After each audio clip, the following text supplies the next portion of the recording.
Muito bem, pessoal do Enguarda. Alguns pronunciam essa palavra com o O fechado, tipo O. Outros pronunciam com a vogal um pouco aberta, O. Uns dizem que se trata de uma ginástica que você se encontra nas academias por aí. Outros dizem que não é só isso, que não é bem isso, que vem de alguma coisa muito mais atrás, alguma coisa mais zen. E há aqueles que falam que se trata de um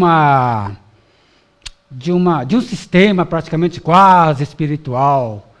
Eu não entendo disso, é por isso que eu tenho aqui a Gabriela Freixeda, que vai falar e vai explicar para a gente como se pronuncia, o que é, de onde vem e o que fazer com isso. Não é, Gabriela? Obrigado, muito obrigado pela presença aqui no Enguarda. É yoga, é uma ginástica, é um sistema espiritual. O que é isso? E é uma pergunta bem complexa. Então, muito complexa? Vamos lá. Sobre yoga e yoga.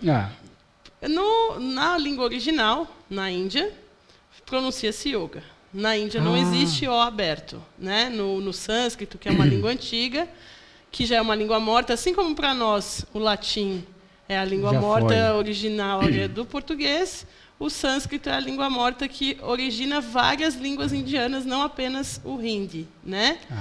E aí, o original seria yoga, mas no Brasil, como tudo no Brasil muda um pouquinho no meio do caminho, não se pronuncia nem balé, né? Que seria o original do francês. Então, o yoga e yoga vai ter essa diferença. Essa diferença de tom aí. Vai ter gente até que vai grafar com o acento circunflexo e com o acento agudo, dependendo da linhagem filosófica. Mas eu, Gabriela, prefiro utilizar yoga porque eu aprendi desta forma. Porque é do berço, digamos assim, né? Só que eu não vou discutir com a pessoa, porque tem pessoas que entram numa discussão filosófica sobre isso. Mas eu não acho que isso seja construtivo para o praticante. Então, se o meu aluno disser yoga, ou se ele disser yoga, não vai afetar a prática que ele executa. Entendo. Agora, é uma ginástica? Ou é mais que uma ginástica?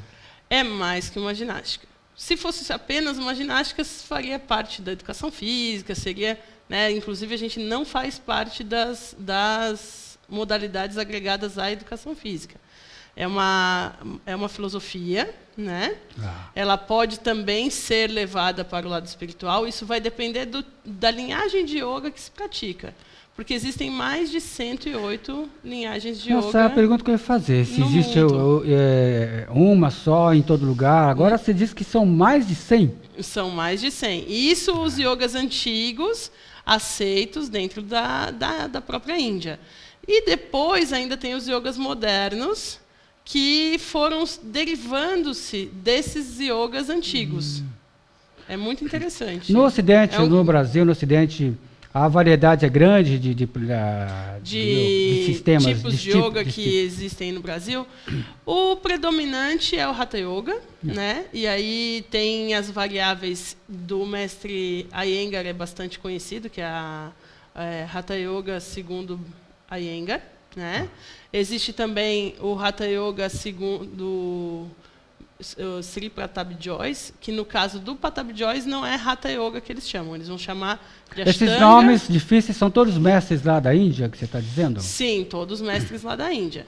E nós temos até pessoas no Brasil que sistematizaram a sua forma alguns tipos de yoga, o Hatha Yoga clássico, o Swastika Yoga, tem vários tipos de yoga mesmo. Já são técnicas mais modernas, digamos assim, criadas aqui. São consideradas modernas. Alguns mestres costumam dizer que foram eles que sistematizaram o yoga antigo e trouxeram para cá. Existem várias maneiras de pensar sobre isso e de expor esse assunto para o público, né? Eu tenho até ex-aluno de muito tempo atrás, de logo quando eu cheguei em São Paulo, que eu sou do sul do Brasil, né? E aluno meu que hoje em dia já se auto-intitula mestre e já tem um nome de yoga do tipo de yoga dele, enfim. isso... Criou uma família dele. Ele criou uma história de vida dele, entendeu? Eu ainda... a minha história dentro do yoga é mais o Hatha Yoga mesmo, que é um yoga, Hatha Yoga. Tanto corporal, quanto trabalhando respiração, meditação, enfim, essas variáveis todas. Você tem claro que você deve ter um bom tempo de prática aí para dominar, né? Quando a gente pratica alguma coisa, acho que o fundamento de tudo é o conhecimento, né? Com certeza. Só que o yoga é uma filosofia prática.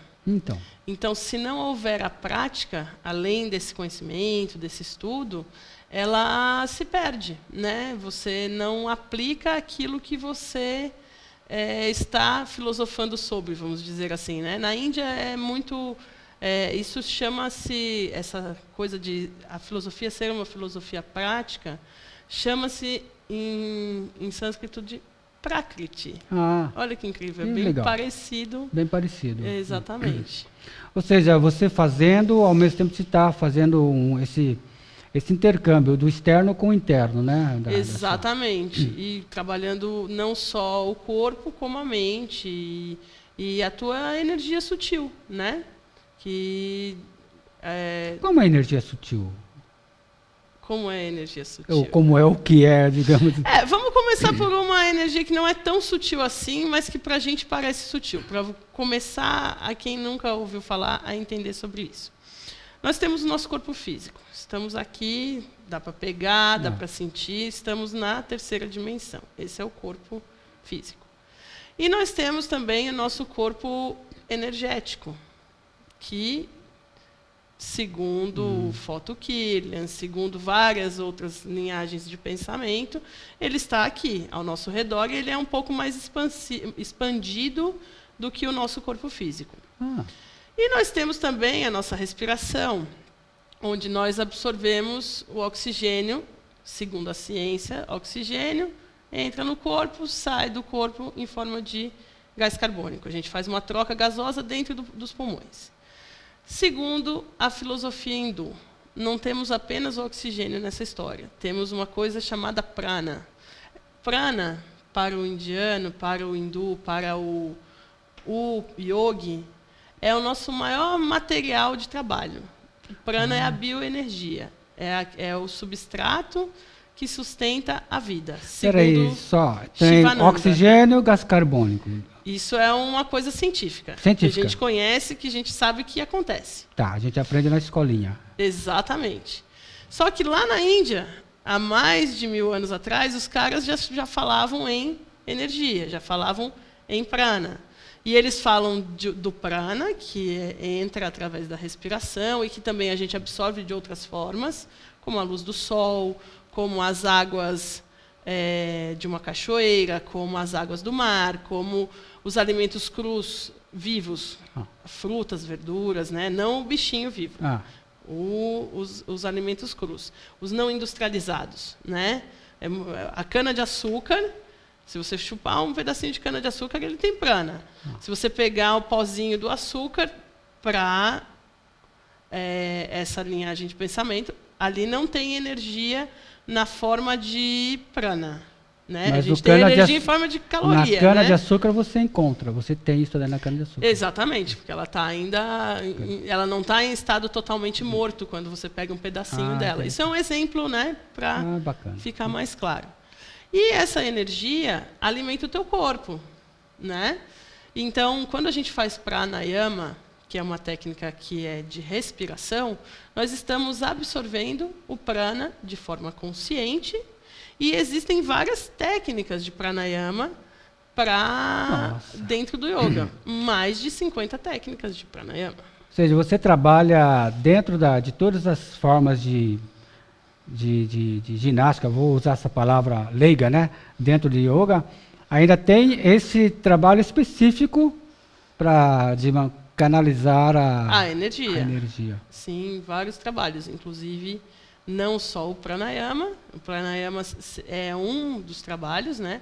A gente pode utilizar a nossa energia através dos mantras. A gente pode, eles são utilizados, alguns mantras são utilizados para limpeza dos canais energéticos, para que aquele prana circule de forma agradável. Gabriela, tem uma coisa nas artes marciais, principalmente eu falo artes marciais as tradicionais da Ásia, a maioria, as principais, tem esse elemento da energia. O Ki.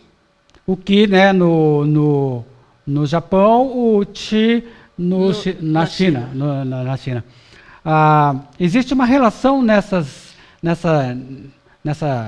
fala? Sim. Esse conjunto? Existe uma relação bem grande, inclusive, porque assim, dentro da acupuntura, das ciências que usam os meridianos corporais, que são correspondentes no Ocidente aos nervos, né, às terminações nervosas e tudo mais, dentro do indiano, da filosofia hindu, da filosofia do yoga, existem as nadis, que são os canais energéticos por onde circula o prana.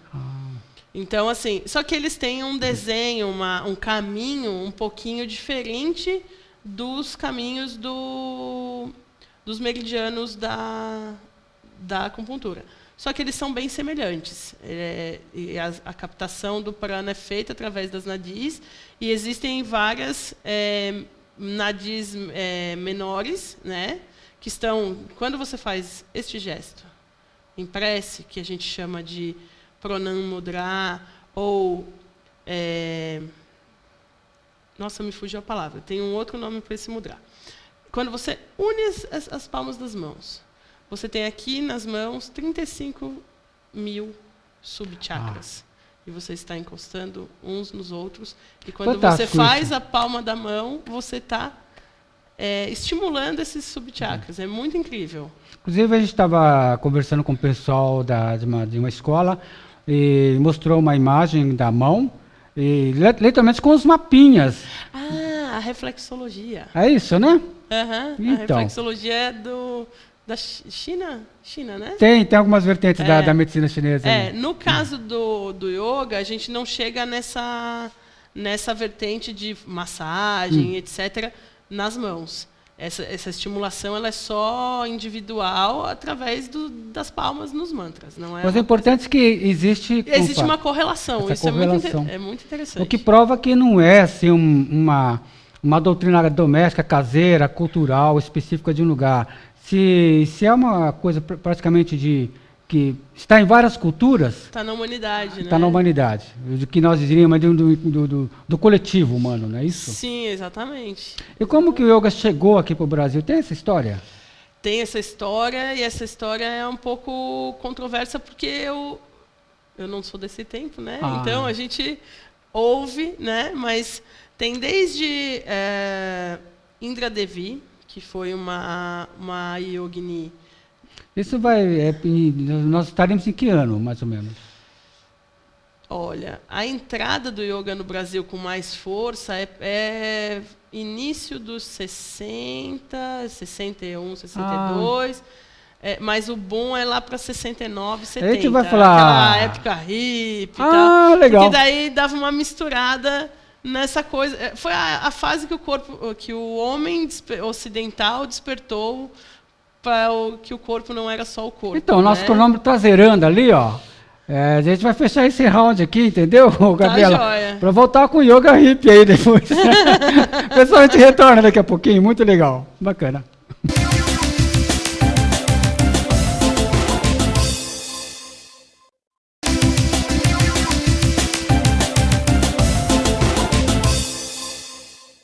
De volta, pessoal da Guarda. Mas me diga uma coisa, eu estou me lembrando, nos anos 60, 70, o movimento hippie me pegava muitos símbolos aí, né? Sim. Hindus. Então foi nessa época que começou esse boom que você estava dizendo no final do bloco anterior. Exatamente. E foi uma época, quem introduziu o yoga no Brasil foi Caio Miranda, Mas foi uma coisa assim, não foi ele lançou alguns livros sobre o assunto yoga, inclusive ele que fazia essa distinção yoga e yoga. E aí depois, mais uma sumidade em yoga, que viveu até 2, 3 anos atrás, agora que faleceu o professor Hermógenes, que era um carioca, que começou a praticar yoga por conta da tuberculose. Ele começou a praticar yoga escondido do pai, que o pai achava que isso era coisa de mulherzinha. Olha o machismo dentro da nossa vida. Nossa cultura, né? É danada, né? Aí ele praticava escondido, dentro do banheiro de casa. E aí ele foi desenvolvendo as técnicas que ele teve contato através de livros, e do mestre Shivananda, que é uma sumidade em yoga na Índia, e que já é falecido, porém tem várias escolas do mestre Shivananda pelo mundo. E o mestre Hermógenes, então, na realidade o professor Hermógenes, ele tem um livro muito conhecido chamado Autocura pelo Hatha Yoga. O mais conhecido dele, que era bem da época dos anos 70, é Yoga para Nervosos. É um título meio, né, que não chama a atenção de nós hoje em dia, né? Mas naquela época era uma necessidade, né? As pessoas estavam descobrindo a existência do estresse e estavam usando determinadas técnicas, no caso o yoga também, para conhecer uma forma de domar esse cara chamado E as drogas vinham para exatamente tirar o cidadão do estresse, não? Para viagem, né? Era um momento de muita agitação, digamos, naquela época. Exatamente. Muitas novidades. E foi também a mesma época que os Beatles estiveram na Índia e teve o os Beatles ajudaram muito, né? A trazer a cultura indiana para dentro do Brasil e para dentro dos Estados Unidos, para o lado de cá mesmo, né? Mais do que para a Inglaterra, que já estava ali dentro da Índia fazia tempo, né? Eles invadiram a Índia, né? A Inglaterra queria tomar conta de tudo, né? Mas essa imagem indiana veio para o Brasil, chegou para cá, mas chegou assim, em forma de modismo mesmo, né? No começo eram apenas assim algumas pessoas que conseguiam dar aula, era através de livros que elas aprendiam, elas não tinham muito acesso, né? Tanto que o meu primeiro contato com yoga, aos 9 anos de idade, a minha mãe era discípula de um mestre de yoga, ela tinha uma fita cassete com uma prática de yoga gravada, e eu pegava essa fita cassete e às vezes eu ia fazer yoga com a minha mãe, só que eu não poderia estar fazendo algumas técnicas que estavam ali por causa da minha idade. Hoje em dia não recomendaria uma criança fazer isso. A gente fez uma ou 2 vezes. Mas eu chegava a pegar fita de relaxamento de yoga, de técnicas, não a prática onde tem as posturas, onde tem a respiração, etc. Mas a fita do relaxamento para lavar a louça. Olha só que absurdo. Aqui o nosso tempo é curto e a gente não dá para abordar e entrar muito na história, que eu já vi que é muito assunto, até porque são tantas, digamos, na arte marcial a gente fala estilos, né? Estilos de luta, estilos... Mas uma das questões que a gente observa muito hoje na correria ocidental, principalmente na era desse WhatsApp, né? Que que todo mundo anda curvo. Sim. Chama muita atenção a postura. E yoga parece que lida muito com essa questão da postura. Nossa, lida bastante. Eu tenho até uma história, a gente estava agora, essa semana, conversando com uma aluna que faz 2 anos que ela pratica, desde que eu abri a escola onde eu estou neste momento. E provavelmente a gente vai trazer fotos dela aqui. Tá. Ela tinha uma situação de curvamento de coluna muito grande, né? Ombros mais fechados, uma postura mais curva. E, hoje em dia, a mãe dela observou, nossa, mas o yoga está fazendo muito bem para você, minha filha. Olha só como você está diferente. Alinhou, né? Alinhou. Exatamente, ela própria diz, quando ela está no trabalho, que ela vai sentar, sabe aquele jeito do computador que escorrega? Que a gente vai desmanchando, né? Exatamente. Ela disse, Gabriela, eu não consigo mais fazer isso, porque eu já sinto que eu estou errada. E aí eu sinto que opa, vamos... A coluna já está ali, certinha. Não aceita mais, né, aquela coisa desorganizada que a gente Mas é preocupante, né? A gente vê as pessoas e não poder falar. A gente vê pessoas sentadas e... É verdade. A gente não pode ir lá ajudar porque é capaz de ser mal interpretado, mas... Até no andar na rua. Como eu também, além do yoga, eu sou formada em educação física, você olha a pessoa andando na rua e diz assim, nossa, mas se alguém dissesse para esse cara que ele levantasse um pouquinho mais o joelho na hora de andar, ou que ele desse os passos mais assim, ou assado... As pessoas subindo escada, batendo, sobe escada, batendo como se tivesse amassado. Aquela forma assim, eu falo, gente, para que esse peso todo? Para que judiar tanto das pernas dessa forma, né? Das articulações, né? Anda com aqueles pezinhos de Chaplin, né? Uhum. Então, na sua visão, você começa a corrigir alguém que entra lá para fazer yoga, você faz essa leitura, assim, de imediato, para adaptar às necessidades...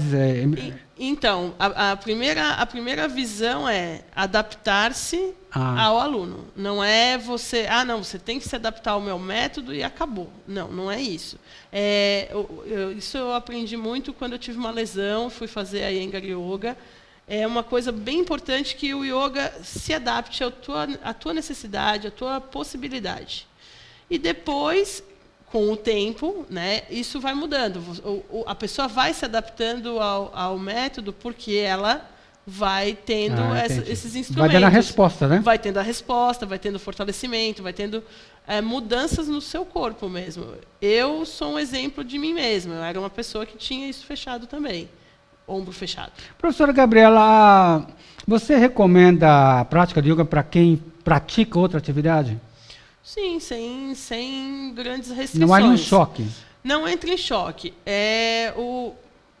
Natação não vai entrar em choque, musculação não vai entrar em choque, jiu-jitsu não vai entrar em choque, embora muitos pensem, nossa, mas eu vou cultivar o ahimsa dentro da aula de yoga, que é a não agressão, né? E eu vou trabalhar o jiu-jitsu também. Não tem problema. Dentro do jiu-jitsu você vai canalizar a tua energia na luta, mas você não vai sair do jiu-jitsu para acredito que vai machucar alguém. Vai ajudar muito bem. Eu estava aqui com o mestre de Gil, vai ajudar muito bem, porque uma coisa é estar competindo, que você está como competidor. Fora do tatame da aula, você está ali treinando e vai buscar o aprimoramento em tudo, né? A questão... Exatamente, aumenta a concentração. Para quem... o pessoal do Gil gosta muito, porque aumenta a concentração. Para o pessoal da linhagem de arte marcial em pé, que faz trocação... como karatê, kung fu, taekwondo. Sim, também. Porque mexe com... E aí tem a meditação no final da prática. E as posturas, que são fantásticas, né? Sim, trabalha bastante abertura, trabalha... Isso que eu quero saber. A pessoa a pessoa pode entrar durona lá e começar a praticar yoga. Com o tempo ela realmente o corpo vai se adaptando a esses momentos que eu digo cruéis. Né? Então, essa é uma visão bem interessante. Que eles não são cruéis. Eles não podem ser cruéis. Eu falei essa palavra de propósito. Mas eu sei. E olha só, as pessoas, elas têm a visão de que, nossa, vou me machucar fazendo yoga, vou chegar na primeira aula... Porque se torce tudo, né? Você não vai chegar lá... aquilo que eu sempre dou o exemplo de nós mesmos.